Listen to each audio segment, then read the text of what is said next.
करें। संजय जी धन्यवाद। आप सभी आज यहाँ एक शॉर्ट नोटिस पे आए हैं, उसके लिए बहुत बहुत धन्यवाद। आज आदरणीय अरुण जेटली जी का भी पुण्यतिथि है। उस अवसर पर अरुण जेटली जी को कोटि कोटि नमन। बंधुओं, आज एक बहुत ही गंभीर विषय पर भारतीय जनता पार्टी अपने वक्तव्य को रख रही है।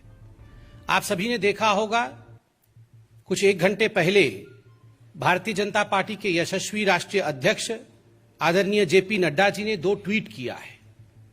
आपके स्मृति पटल को रिफ्रेश करने के लिए मैं वो 2 ट्वीट अंग्रेजी में पुनः पढ़ देता हूं, उसके बाद उस विषय पर चर्चा करेंगे। जेपी नड्डा जी ने ट्वीट किया है, recent comments by Punjab Congress leaders who enjoy the patronage of the topmost state leadership as well as the high command in Delhi are reprehensible. They are repeatedly making irresponsible statements that have grave implications on national security. और दूसरे tweet में माननीय अध्यक्ष जी कहते हैं, I would urge the topmost national leadership of the Congress to state clearly whether they support the remarks on Kashmir and Pakistan made by Congress leaders in Punjab.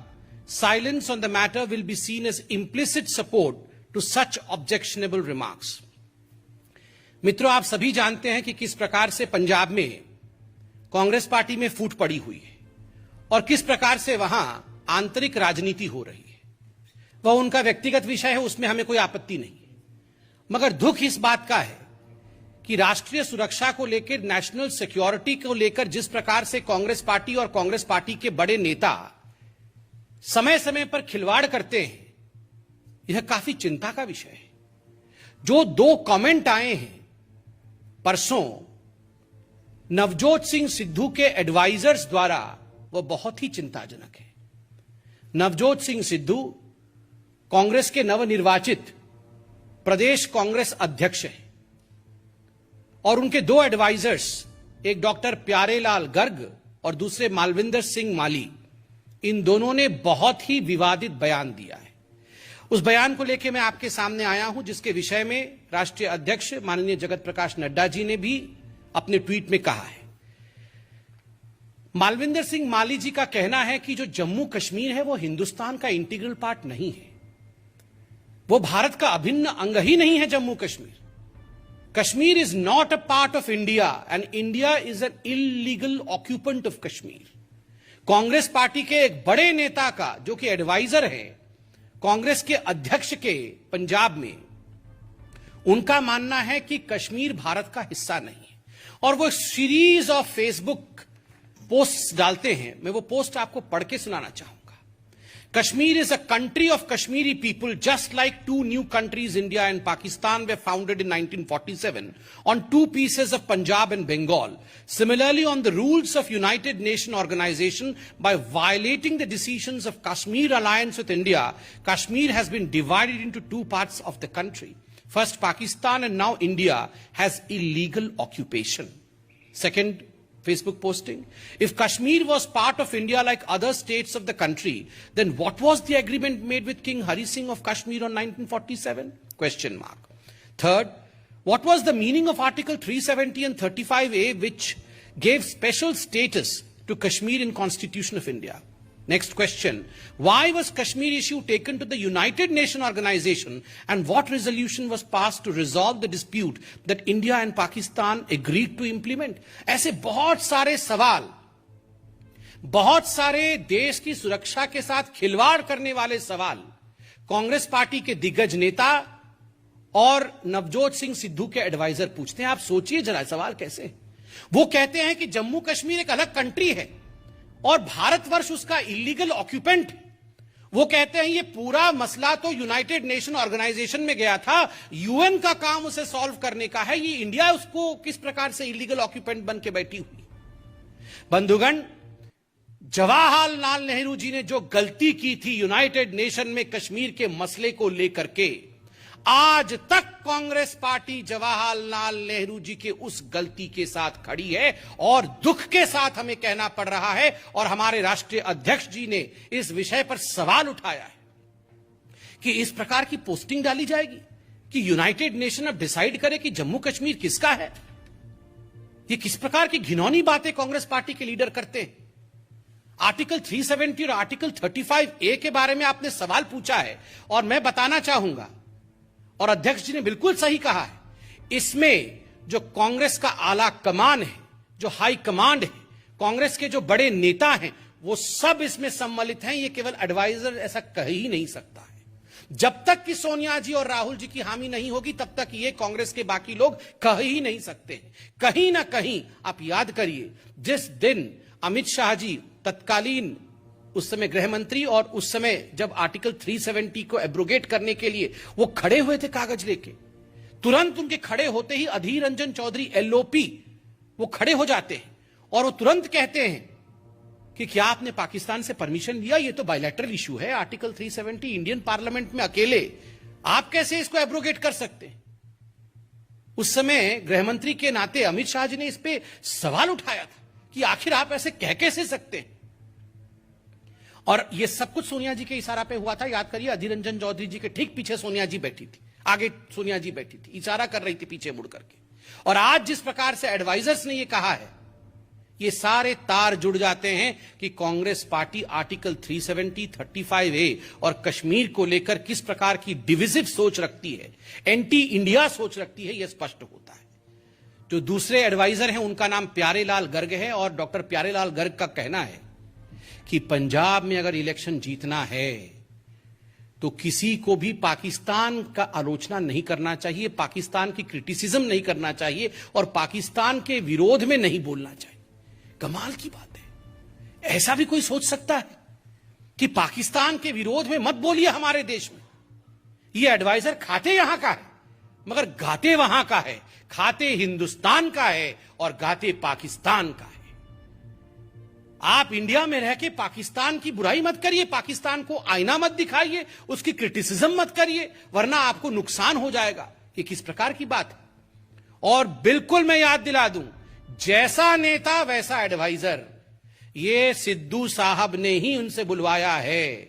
Sidhu वही नेता हैं जो बार बार हिंदुस्तान सरकार की मना करने के बावजूद पाकिस्तान गए थे और वहां जाके कमर बाजवा को गले लगाया था, आर्मी चीफ पाकिस्तान को गले लगाया था और कहा था जीवे जीवे पाकिस्तान मेरा यार इमरान खान। यही कहा था ना, जीवे जीवे पाकिस्तान मेरा यार इमरान खान। और इमरान खान ने भी कहा था, कहां है हमारा अपना सिद्धू, कहां है हमारा अपना सिद्धू। रह नहीं पाते दोनों एक दूसरे के बिना।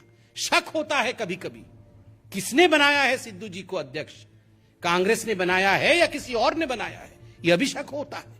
और एक बात आप सबको याद होगी, उस समय मीडिया चतुर्थ स्तंभ के नाते आप लोगों ने सिद्धू जी से सवाल पूछा था कि आप क्यों पाकिस्तान गए?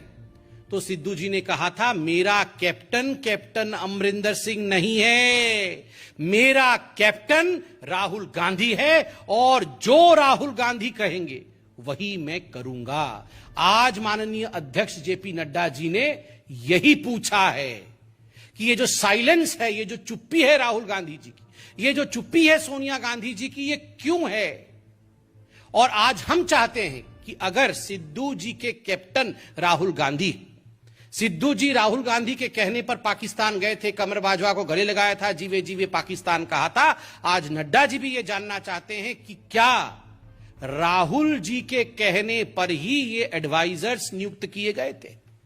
क्या राहुल जी और सोनिया जी की हामी, जो उन्होंने अंग्रेजी में बिल्कुल स्पष्ट रूप से कहा था और लिखा है इसमें, I would urge the topmost national leadership of the Congress to state clearly whether they support the remark on Kashmir and Pakistan made by the Congress leaders in Punjab. Silence on the matter will be seen as implicit support. अगर चुप रहेंगे, राहुल जी और सोनिया जी जवाब नहीं देंगे, तो इसको support माना जाएगा। और आज राहुल जी, आपको चाहिए कि इस प्रेस कॉन्फ्रेंस के तुरंत बाद आधे घंटे के अंदर आप प्रेस कॉन्फ्रेंस करके इसका जवाब दें। और आप सबसे, जो हमारे मीडिया के बंधु यहां बैठे हैं, आप सबसे भी निवेदन है कि आप इस पूरे विषय को राहुल गांधी जी से पूछिएगा कि आखिर वो इसके साथ है या इसके खिलाफ है। राहुल जी का क्या मानना है? कश्मीर हिंदुस्तान का हिस्सा है या नहीं है? राहुल जी का क्या मानना है? पाकिस्तान के विरोध में बोलना चाहिए या नहीं बोलना चाहिए। वैसे राहुल जी को आज तक तो हमने पाकिस्तान के खिलाफ बोलते हुए कभी सुना नहीं है। हमने जरूर सुना है राहुल गांधी ने सर्जिकल स्ट्राइक को फर्जिकल बताया। हमने जरूर सुना है राहुल गांधी जी ने खून की दलाली की बात की हो, इंडिया के आर्मी के जवानों के खिलाफ बात की हो। हमने जरूर सुना है सिद्धू और राहुल गांधी जी ने सवाल पूछा था कि ये जो एयर स्ट्राइक हुआ था इसमें कितने कौवे, कितने चिड़िए और कितने पेड़ गिरे थे। मगर पाकिस्तान के खिलाफ आज तक राहुल गांधी और सिद्धू जी को हमने बोलते हुए सुना नहीं है। हमारे राष्ट्रीय अध्यक्ष जी ने सवाल पूछे हैं। आशा करते हैं कि माननीय जगत प्रकाश नड्डा जी के इन प्रश्नों का उत्तर यथाशीघ्र एक प्रेस कॉन्फ्रेंस करके राहुल गांधी जी और कांग्रेस पार्टी के आला नेता इसका जवाब देंगे। धन्यवाद बंधुगण। कोई सवाल हो तो। विक्रमजीत सिंह,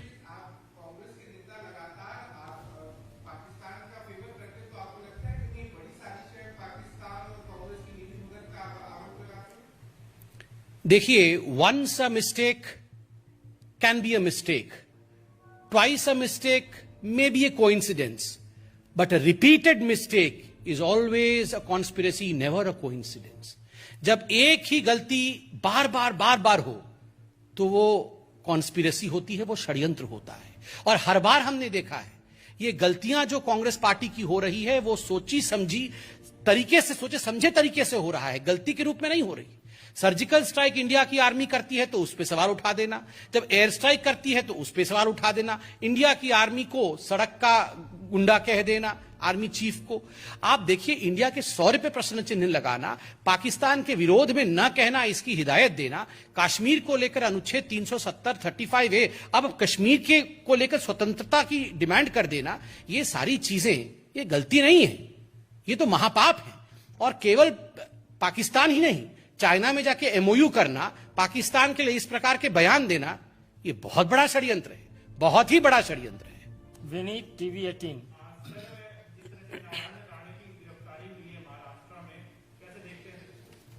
देखिए, जहां तक अभी नारायण राणे जी का विषय टीवी पर हम देख रहे हैं, यह गंभीर मामला है और यह चिंता का विषय है। एक तरह से यह लोकतंत्र का हनन है, लोकतंत्र की हत्या है। कुछ शब्द नारायण राणे जी ने जरूर ऐसे प्रयोग किए होंगे जो मुझे लगता है जिन शब्दों से बचा जा सकता था, किंतु क्या यह टॉलरेंस है? क्या यही कानून है? महाराष्ट्र के कुछ मंत्री बता रहे हैं कानून सर्वोपरि है। भारतीय जनता पार्टी के दफ्तरों के ऊपर पत्थरबाजी करना, लोगों के जान को जोखिम में डालना, क्या यह कानून है? इस प्रकार से एक मंत्री पर 30-30, 40-40 FIR कर देना, क्या यह कानून है? मैं पूछता हूं, आज महाराष्ट्र में अनेकों ऐसे मंत्री हैं, मैं दिखा दूंगा, 42 में से 27 ऐसे मंत्री हैं वर्तमान उनके राज्य में जिनके ऊपर केसेस चल रहे हैं। कितने लोग जेल में हैं? अनिल देशमुख हर महीने 100 करोड़ रुपए वसूली करना, ये जो वसूली गाड़ी चल रही है वहां पर, इनका मुख्य उद्देश्य क्या है? 100 करोड़ रुपए हर महीने वसूली करना। ये तो ब्लैक एंड व्हाइट में कागज में छप के आया था, चिट्ठी के रूप में आया था, सुप्रीम कोर्ट तक मामला गया। सुप्रीम कोर्ट में भी अनिल देशमुख को किसी प्रकार की रियायत नहीं मिली। अनिल देशमुख जेल में है क्या? उनकी गिरफ्तारी हुई? एक बार कोई पुलिस अधिकारी उनके देवड़ी तक गया? नहीं। 100 करोड़ वसूली करना बिल्कुल ठीक है, उचित है। अनिल परब के खिलाफ ये क्या छपा हुआ है? लोकल अखबार से लेकर राष्ट्रीय अखबारों तक अनिल परब जो उनके इतने बड़े नेता हैं, उनके काले करतूत सब छपे हुए हैं अखबारों में। उसके बावजूद एक दिन पुलिस अनिल परब को गिरफ्तार नहीं करती है, उसके देवड़ी तक नहीं जाती है। और यहां पर एक वक्तव्य के कारण आप एक नेता को, एक सर्वमान्य नेता को इस प्रकार से गिरफ्तार कर लेंगे, उनके साथ इस प्रकार का व्यवहार करेंगे, बहुत दुख का विषय है। और मुझे लगता है आज लोकतंत्र महाराष्ट्र में शर्मसार हुई है। अभी देवेंद्र फडणवीस जी को भी मैं सुन रहा था, बिल्कुल सही कहा उन्होंने। शर्म लगता है सोचते हुए कि ये वही शिवसेना है। सर्जिल इमाम जैसे व्यक्ति जब खड़े होकर भाषण देते हैं और भारत माता के खिलाफ न जाने क्या अनर्गल कहते हैं, एक FIR महाराष्ट्र में नहीं होती है, एक पुलिस कर्मचारी सर्जिल इमाम को पकड़ने के लिए नहीं जाता है, मगर यहां बयान पे आप इस प्रकार का व्यवहार कर रहे हैं। इतना ही नहीं, संजय राउत जी, हर दिन उनके बयान को देखिए, महिलाओं के प्रति किस किस प्रकार के बयान दिए हैं संजय राउत जी की मैं माइक पे ही वो सब बयान दोहरा भी नहीं सकता हूं। क्या एक एफआईआर उनके खिलाफ हो गया? नहीं हुआ। मगर बदले के भाव के साथ जिस प्रकार की राजनीति आज महाराष्ट्र की सरकार कर रही है, यह हिंदुस्तान की जनता देख रही है और हिंदुस्तान की जनता इसकी जवाब देगी। Mohit Bhatt, Times Now. Now we know that how the government of India has been advocating for CAA and as soon as it can come into force. But we know a certain lobby of certain political parties for against it. But now Akali Dal today, the leaders have come up again and again 3-4 times in front of the camera and they have said that all the Afghan refugees, all the 6 who have come from Afghanistan, they should be included in CAA and the deadline should be extended. How do you see this, Samir? देखिए, आज सुबह जब हमने television on किया तो हम सब के लिए एक सुखद दृश्य देखने को मिला। वाहेगुरु जी इस देश को, इस देश की जनता को सदैव सुखी रखे, यही हमारी प्रार्थना है। मगर जो सुखद दृश्य था, जो मन भावन दृश्य था, जो बहुत ही इमोशनल दृश्य था, वो हमारे मंत्री आदरणीय हरदीप पुरी जी, दुष्यंत गौतम जी, आरपी सिंह जी, जिस प्रकार से उन्होंने गुरु ग्रंथ साहिब को सिरोद्धार्य करके वो आ रहे थे, वो देख करके पूरा देश गदगद हो गया है। देखिए, आज जो लोग सीएए पे सवाल उठा रहे थे, जो लोग मोदी जी पे सवाल उठा रहे थे और जो लोग झूठ बोल रहे थे, भ्रम फैलाने की राजनीति कर रहे थे, आज वो जान चुके हैं कि उनके भ्रम के ऊपर पानी फिर गया है। आज वो जान चुके हैं कि उनकी मिथ्या नहीं चली। They have been caught today, they have been caught red handed today. आज हिंदुस्तान ने जिस प्रकार से हमारे सिख भाइयों को अपने आहोश में लिया है, उनसे गले लगाया है उन्हें, यह बहुत बड़ी बात है, यह मानवता की जीत है।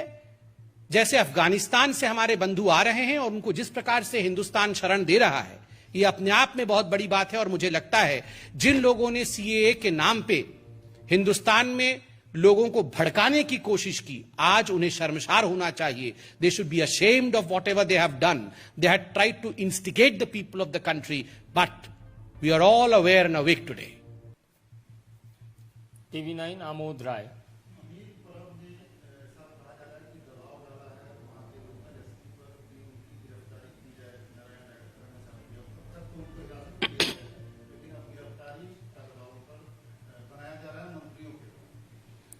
देखिए, अनिल परब हो चाहे अनिल देशमुख हो, एक बात आपको याद रखना है, जो गलत तरीके से दूसरों के लिए गड्ढा खोदता है, उस गड्ढे में खुद वो गिरता है, हमेशा। ये संसार का नियम है। ये वही अनिल परब है। अभी मैंने आपको आर्टिकल दिखाया। अनिल परब जी के खिलाफ उन्हीं के विभाग के लोगों ने कंप्लेंट किया है कि किस प्रकार वसूली चल रही है, किस प्रकार घोटाला उनके विभाग में चला है। क्या उनके खिलाफ अभी तक राज्य की सरकार ने कोई कार्यवाही की है? क्या उनको अभी तक गिरफ्तार किया गया है? किया नहीं गया है तो हम जानना चाहेंगे क्यों नहीं किया गया है। हम यह भी जानना चाहेंगे, अनिल देशमुख जो तत्कालीन गृह मंत्री रह चुके हैं और उनके गृह मंत्री रहते हुए किस प्रकार का वसूली गेट चल रहा था महाराष्ट्र में, ये हम सब जानते हैं। ये अखबारों के माध्यम से आप सबने हमें जागरूक भी किया है। उसके बावजूद यही महाराष्ट्र सरकार सुप्रीम कोर्ट तक जा रही है उनको बचाने के लिए, उनको रिहा करवाने के लिए, और अभी तक उनकी गिरफ्तारी तक नहीं हो पा रही है। क्यों? क्या मजबूरी है महाराष्ट्र की सरकार की कि आप उन लोगों को बचा रहे हैं जिन्होंने गलतियां की है और कहीं ना कहीं दूसरों को गिरफ्तार करके अपने चेहरे को बचाने की कोशिश कर रहे हैं। विनीत, TV18।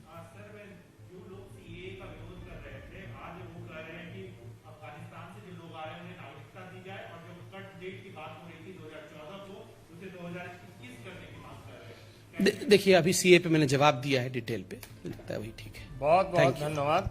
फिर हम लोग जल्दी ही मिलने वाले हैं।